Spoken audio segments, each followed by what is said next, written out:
Welcome to This Week in West Hempstead, sponsored by Spiegel Law PC, 516-873-1683, Tiffany Dry Cleaners, and Reister's Bakery. Here are your hosts, David and Norm. Take it away, gentlemen.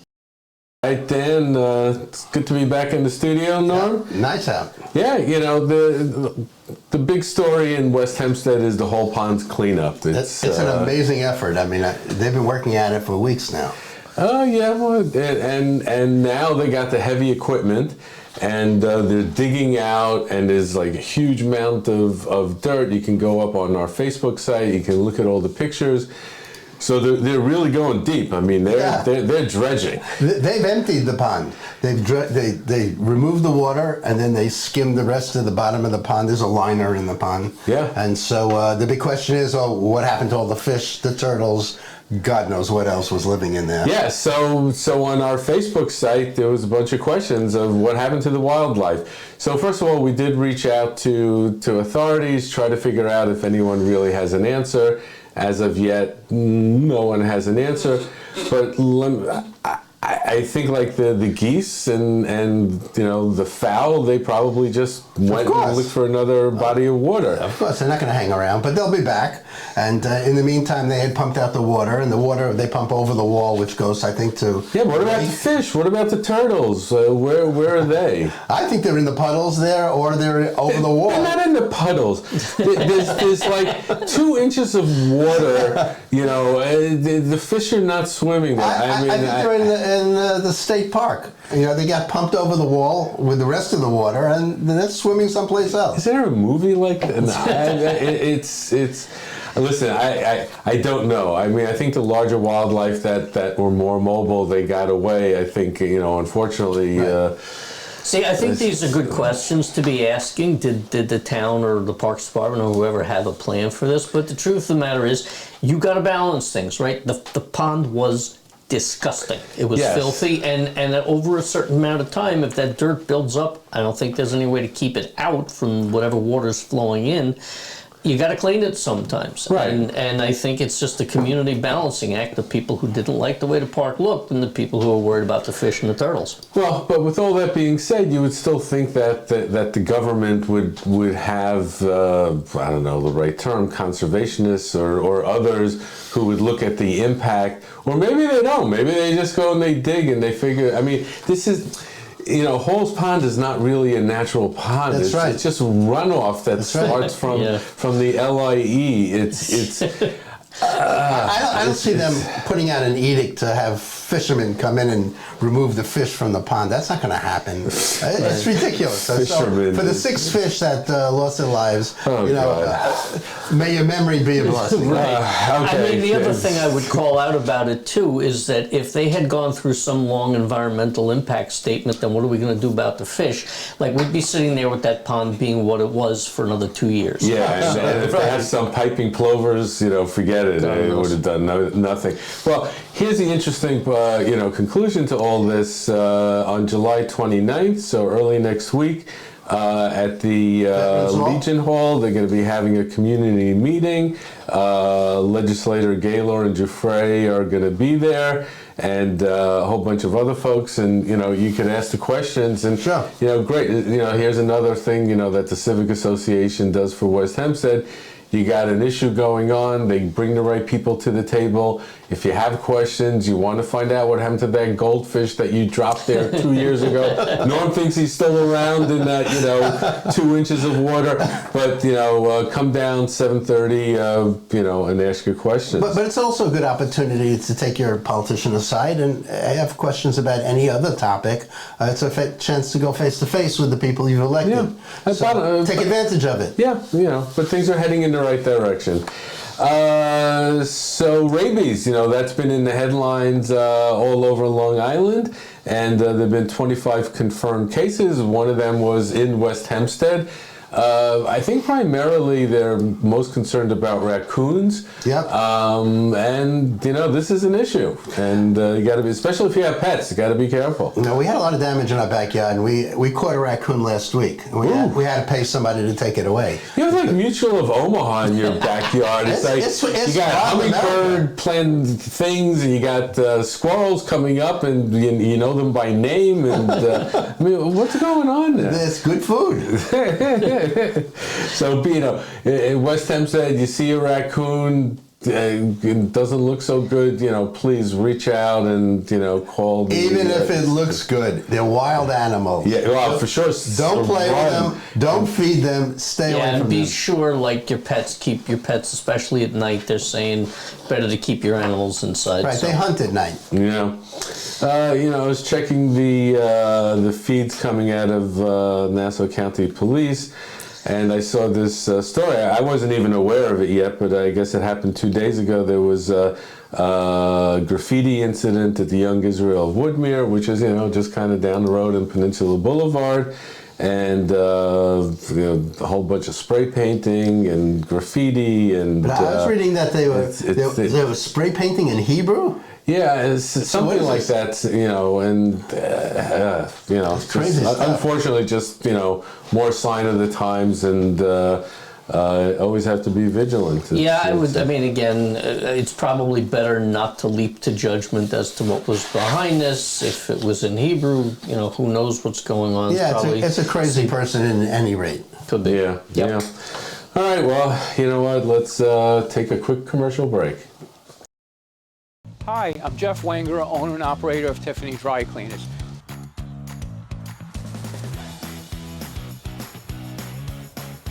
We've made things even easier. Schedule a cleaning pickup just with one click on our new app or website. And don't forget, we offer free pickup, delivery right to your door.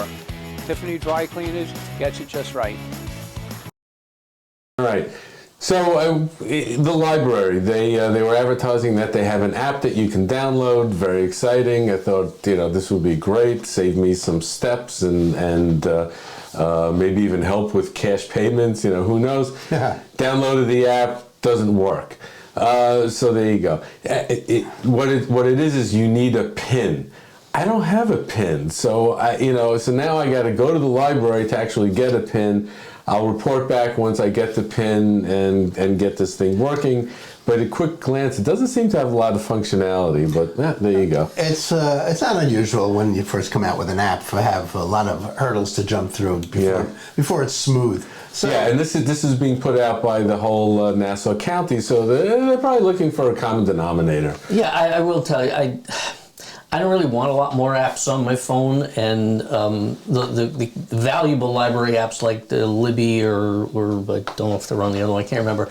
Stuff where you can listen to audiobooks is great. Look, they want to put an app out, but it's got to be functional, it's got to be useful. Yeah, and the other thing I saw in the library, they're offering discounted tickets to Adventure Park and the Long Island Aquarium. You can go to the library, pick it up. Of course, they advertise on Facebook cash only, and it's like, I think these are $10, but they had another program that was like $39. It's like, who today is like walking around with $39 and they're gonna like now, you know what, we have to reach out, to the board members to get an official comment as to why they can't do this. It's just nuts. If they took a leap with the app, I think they can take a leap with a credit card. Oh my God! Point of high sale. technology. I mean, I don't get it. And as we've talked about, other libraries in the Nassau system are doing this. If you don't want to take every option, take a Venmo. Take credit cards and let people do this. I've gone in there and tried to pay with a $10 bill, and they don't have change. So if you're taking cash but you don't have change, what's the point? You know what? And maybe there's a concern there that like if people can just go to a checkout and press a couple of things, well, why do you need the librarian there? I mean, I don't know, but look, I do the self-checkout, right? They have a self-checkout machine for the books, and I think that's great. I can't pay over there, but okay, look, I mean, they have staff, and the staff is great, and we love them. Yes. And look, it's just this would simplify life. I'll be shocked if the app doesn't take credit cards. I'll really be shocked because it's a simple transactional thing that other libraries do. Get ready for. I'll get my stun gun because stand by. You're in for a shot. We'll see. All things going on at the West Hempstead School District. They're doing some construction work at the secondary school. They're doing this big oil tank replacement. So you see the heavy equipment taking out the old oil tank, putting in a new environmentally safe tank. Right. And they're building up their art gallery. They're doing a whole bunch of renovations there. These projects were funded through grants from former legislator Darling and Senator Thomas. Legislator Darling we had interviewed a while ago. And I don't think she's not. I'm not exactly sure where she is these days. Yeah, she was running for a state senate seat, I think, and didn't win. So, look, I imagine we're not done with her. I think she's got a lot to offer. Oh, absolutely. I saw this other story that Valley Caterers, which has been a landmark catering hall for almost 60 years in Franklin Square, they're going to be closing down. The building has been sold, and new business is going to be coming in. And, they're retiring. Yeah. They're done. And I guess having like a catering hall, I don't know, probably just didn't fit today's times. Or they've just had enough, and it's time to move on. And while we're on the food subject, there's a new business hearing August 6th at the town of Hempstead. And it's regards to potential new Chipotle at the corner of Hempstead Turnpike and Nassau Boulevard. The sign is up at the T-Mobile. I'm not sure if that means that they're looking to go into the T-Mobile, if they're looking to expand the T-Mobile, but yet another fast food chain, coming in. So maybe. So maybe. Let's hope it's not going to be another one of these Popeyes things. People are going to be asking us for 2 years. When are they opening? When are they opening? Yeah. Well, talking about new businesses, I was in the juice place this week. Oh, yeah. Loved it. Had fresh peaches, orange juice, a couple of other things thrown in there. It was really good. Yeah, that's great. Now, they've been so busy. So I know, Dan and I want to head over and interview the owner and, hear about, some of the reflections, now the last 2 weeks. But every time I go by there, they're just always busy. So, Rita said that she'd like to have us come in. So we'll look forward to that. Yeah, and again, we're always happy when a new business opens on Hempstead Avenue. It's good for us to see businesses opening. And look, let the place keep hopping. It's fantastic. Yeah. We have some sad news to report. Alvin Pearl, founding member of Congregation Anshei Shalom, and he's the father of Rabbi Yehuda Pearl. He passed away. The funeral was on Thursday, and he was someone who was just like one of those pillars of the community, and just always there. Right, he's been there for almost 50 years, so, and he was loved. He's really a beloved kind of guy, and everyone looked forward to seeing him every week. And so, he'll be missed. Yeah, so we're very sorry to hear that. And just wrapping things up, the community highlight, the town of Hempstead is hosting a free midsummer dance party at Point Lookout, Saturday, July 26th. Gates open at 5 p.m. The main act starts at 7 p.m. And it's the best of the 70s and the 80s. I know, Norm, that's your favorite genre. And, go check it out at Town Park Point Lookout. Yep.